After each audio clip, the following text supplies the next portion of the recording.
A very good morning to you. Welcome to another beautiful day today, the 20th day in the month of September 2023. It's Wednesday, the midweek, and welcome to the midweek edition of the paper review here on Quest Television and Quest FM. My name is Alex Obunnaya, and incidentally, it does look like I'll be doing this alone this morning. There are 5 papers up for review this morning. The papers are The Guardian, Punch, Daily Trust, Tribune, and The Nation newspapers. So all of these papers are up for review, and very shortly we shall begin. And just to remind you that in the course of the program, you'll be free to call in and air your views on any topic or story that tickles your fancy. Okay, quickly, let's zeroing now to the dailies. We're going to start off with Daily Trust newspaper, and it's a sad story on its front page in Imo State where this happened, and it's captioned again, gunmen ambush security operatives, burn corpses in Imo. The governor has since paid a visit to the scene and vowed to get to the root of the matter. The story comes with riders, 8 soldiers, police, civil defense among victims. Police launch manhunt. Panic grips residents. Governor charges security agencies. And below that story, Katsina monarch breaks silence after compulsory retirement. 20,000 schools, 907,769 classrooms needed for out-of-school children. This is according to UBEC, UBEC. Okay, Nigeria gets 95,000 slots for 2024 Hajj. And that's also another story that may also interest you. The Fugees is on page 6. Onga, Tinubu says unfair treatment from abroad hindering Africa's progress. Unfair treatment from abroad hindering Africa's progress. And above, directly below the masthead, Mohbad, protest in Lagos, Ogun, Delta. Sanwo-Olu invites DSS. Atiku Obi challenged Tinubu's victory at Supreme Court, file 85 appeal grounds. That's one story we definitely will be keeping our eyes open. Page 12 is where you can find that story. Okay, quickly now, let's move on to the Nigerian Tribune newspaper. The Nigeria Tribune newspaper. Very shortly, okay, it's on your screen now. Atiku Obi filed 86 grounds of appeal at Supreme Court. That's the lead story on the front page of the Nigeria Tribune. Atiku Obi filed 86 grounds of appeal at Supreme Court. Okay, directly below the masthead, most Nigerian politicians are destiny destroyers, not helpers. That's according to Bishop Fape. As 8th remembrance and pastoral anniversary, patronal anniversary of H.I.D. Awolowo holds in Shagam. Above the masthead, nominations open for 2023 Obafemi Awolowo Leadership Prize. You can read up that story on page 2 of the Nigeria Tribune. And in faraway America, where President Bola Tinubu is, there's a story at Onga. Tinubu says governance, failure, foreign exploitation, others overburden Africa. And still on the front page, national grid collapses again 2 days after restoration. Wow. Obasanjo's attack are silence, not act of cowardice. That's according to Oyo Obas. And also the attack in Imo State is also getting a mention here. Gunmen kill soldiers, policemen, others in Imo State. Our picture of the day on the front page of the Nigeria Tribune. Protest rock 4 cities over Mohbad's death. Sanwo-Olu invites DSS to join probe. See the picture of protesters. Actually, the name of the city is not mentioned, but we hear that 4 cities, protests went on in 4 cities, including Efuru in Delta State. Okay, I've not been joined by Miriam Rikemi. Miriam, good morning. Good morning to you. Okay, maybe you just look at the Nation newspaper. If you're taking The Guardian.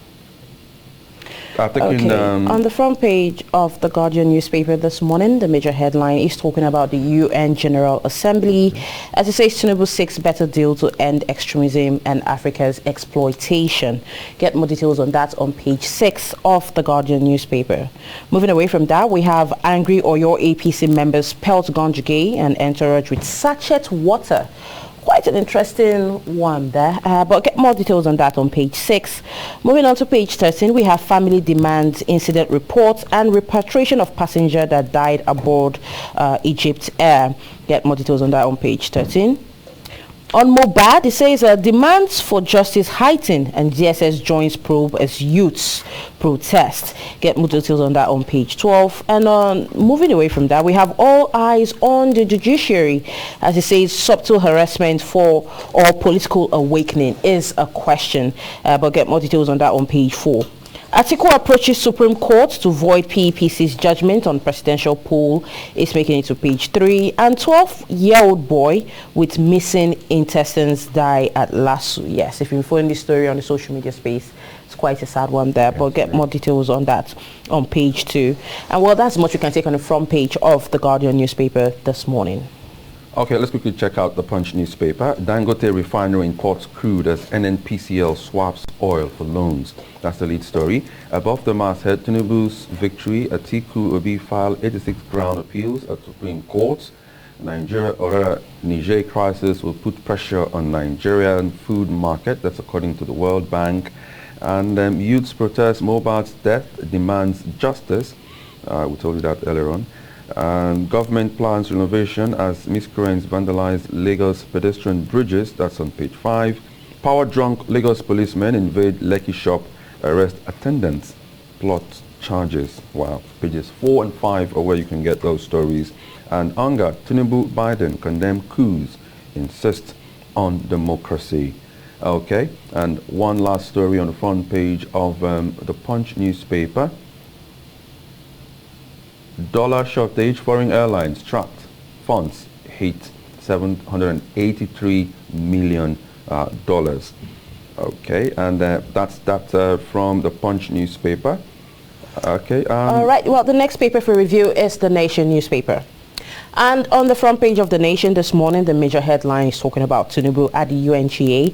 As it says, Nigeria welcomes true partnership. The writer there says President addresses world leaders. But get more on that, get full speech and everything on that on page 4 after reading on the front page of the Nation.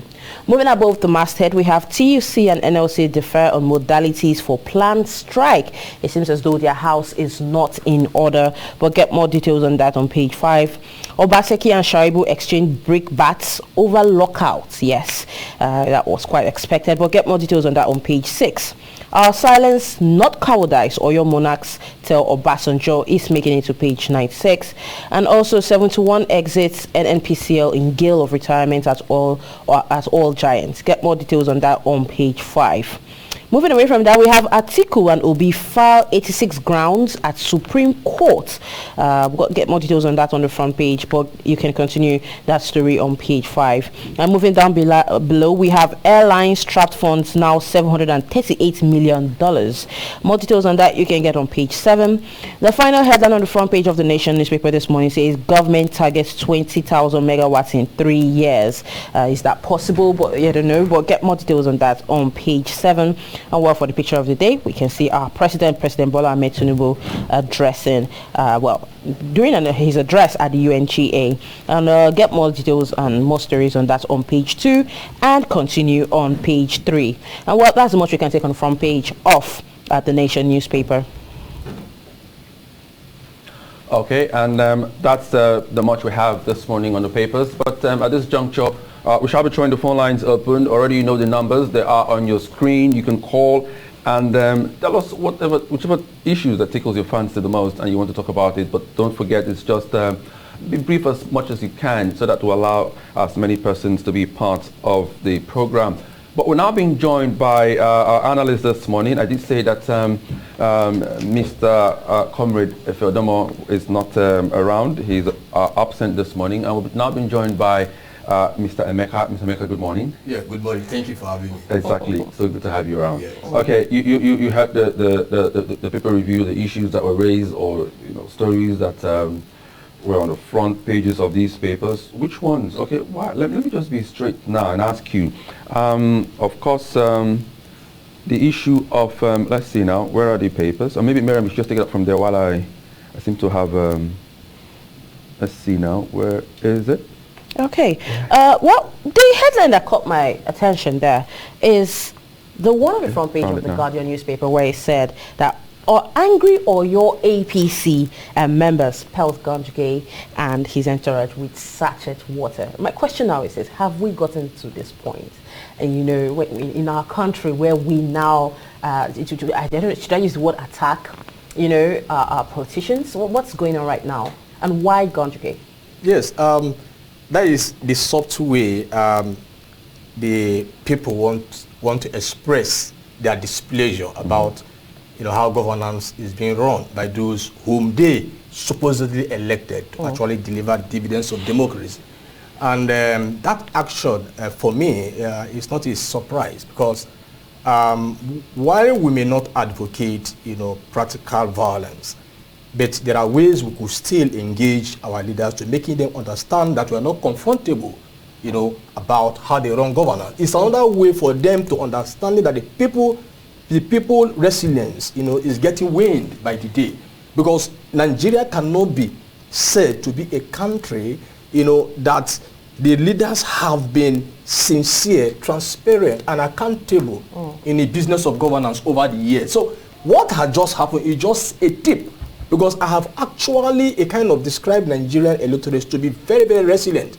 The kind of acceptance we give towards misgovernance in this country, you can't even get it anywhere in the globe. So are you supporting? What is happening now is another way of telling them now that the patience of these electorates is getting waned, that they cannot take the nonsenses any longer. Today it could be petting of sachet water. Tomorrow it could be a more severe attack. We hear you, but my question now is, do you subscribe to this? I did say here that even if I do not subscribe to recourse to violence, but it is an indication that the people are no longer happy about how governance is run. And maybe tomorrow they might start throwing rocks at them, or even shooting at them. Because if you look across, they say bad governance begets bad attitude. And they say that he that makes peaceful resolution impossible may violent change inevitable. We may have to stop you. We may have to stop you there, because what is happening. Exactly. It is more or less like what Mr. Emeka, we have to stop you there. Let's look at the other issues to look at on the front pages of these dailies. Atiku, Obi have gone to court. Yes. Both of them combined 86 grounds of appeal at Supreme Court. Were you expecting this? You see, when somebody has a commitment and he believes in a cause he's pursuing, it's more or less like ideology. For me, they have taken the right source. It's not, they're towing the legal part.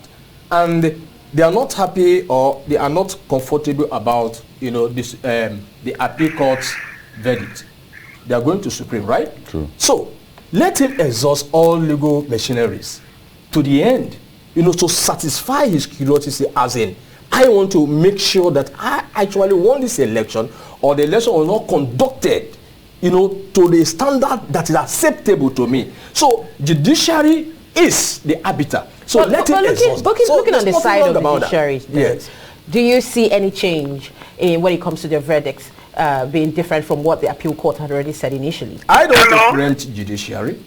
I want to preempt them, because we have seen cases where the apex court, overruled the rulings of the lower court. So it could happen in as much as the Nigerian jurisprudence, follows the dictates of law. So we could expect anything. In as much as humans are the ones that are saddled with the responsibility to look at these issues. And you cannot divorce personal sentiment into how judgments are being done. Because to a very large extent, there are a lot of lacunas in our laws. There are a lot of openings, in our laws. So if the apex court sees the reason why it should vacate the judgment given by the Supreme Court, automatically it will be backed by the laws, and Nigerians will accept it in as much as it is coming from that stable. So it is a good thing he's doing to actually exhaust his quest for good governance he is seeking. Okay, so let's stop you at this point. Yeah. We will take some calls. I don't know, Miriam, you have a question to ask? Yes, let's take calls right now because we're yet to do that. The numbers to call are on your screen and the numbers remain 080-188-88931. Hello, good morning. Hello, good morning, yes. Quest FM. Morning to you. Welcome. Your name and your location, please. I'm calling from... Okay. Yeah. One, the whatever appeal Obi and Atiku has taken, let's Supreme Court deal with it. My concern is Adedeji, the FIRS man, talking about who debt. I don't subscribe to who debt that are not verified. So that is that. Then again, please, I'm here to hear from you people what happened to the oil they were taking away 15 years ago to go and refine abroad and bring back to Nigerians. Everybody is talking about fuel subsidy. Let us have a proper account of all the oil that has been taken to refine abroad. All their products, petrol, diesel, kerosene, aviation credit, everything. We are here to hear from you people. So please engage those who are in the oil and gas sector to tell us all that they've been taking away and be bringing back. I beg of you. If not, Nigerians will get angry. We want to know what is happening to our resources. And I want to warn MAN. They should not advise the government to stop mining. If we are going to do that, we will stop oil companies from exploring our oil.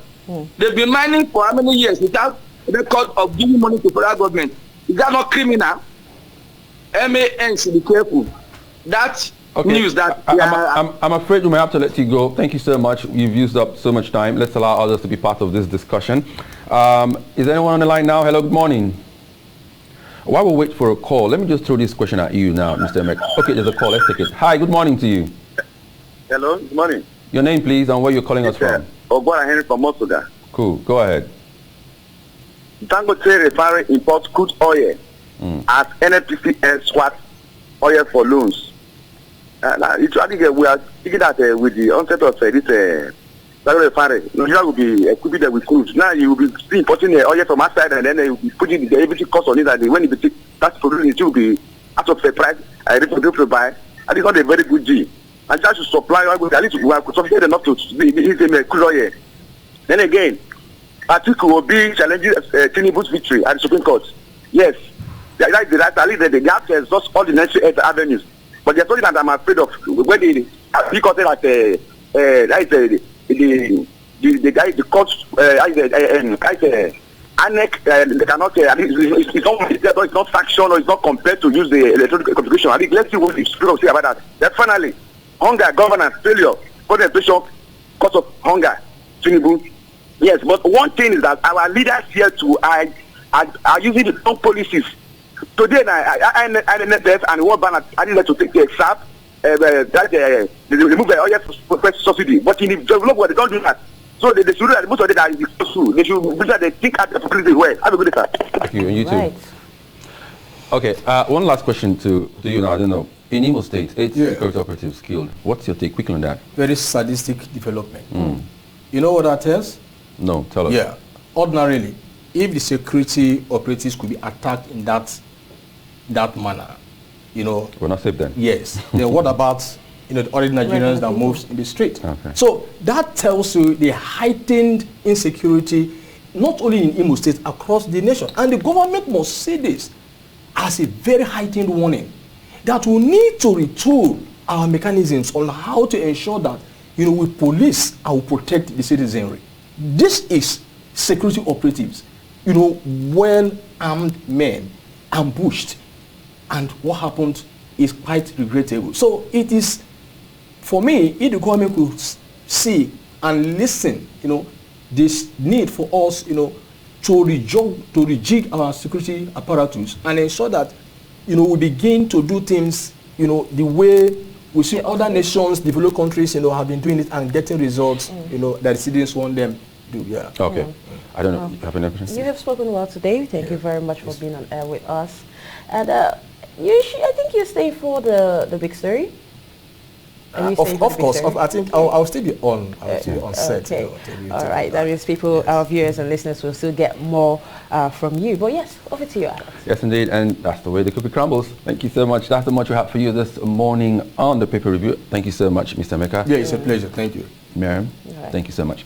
Okay, and from me too, thank you for being part of the program. Before we go, big ups to Vanguard newspaper for sponsoring this segment of the program, the newspaper review.